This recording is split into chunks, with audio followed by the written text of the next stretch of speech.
Good morning पिला माने आज हम पढ़िबा द सेंटेंस विषय रे। सेंटेंस रो उड़िया कोन सेंटेंस रो उड़िया होची वाक्य।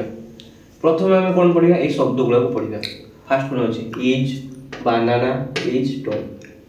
एही शब्द गुडी किछि अर्थ प्रकाश करछि कि इज माने अटे बनाना कदली इज माने अटे टॉय माने खेलना एबा किछि अर्थ प्रकाश करू नै। Those words does not make any sense. एही शब्द गुडी को कोनोसी अर्थ प्रकाश करू नै तेनु आमे याकू वाक्य कहि परिबा नाही। एबे देखो नेक्स्ट कोन लिखा हिची बनाना इज ए फ्रूट। कदली होची गोटे फल एटा अर्थ प्रकाश करूची। Those word make complete sense. एही शब्द गुडी को पूर्ण अर्थ प्रकाश करूची तेनु आमे याकू वाक्य कहि परिबा। वाक्य काहा को जे ता डेफिनेशन रहला a group of word that make a complete sense is called sentence.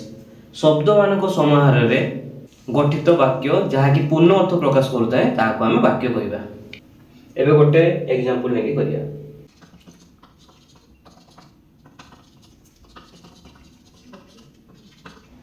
Sentence वाक्य कैपिटल लेटर रे आरंभ होबो सब वाक्यटा कैपिटल लेटर बड़ अक्षर होबो आ शेष सब फुल स्टॉप रे होता है। एग्जांपल लेबा गोटे रामो गोस टू मार्केट। एटा देखो छुआ माने प्रथम फर्स्ट कैपिटल लेटर लिखिछि राम तापर शेष रे फुल स्टॉप गोटे देछि।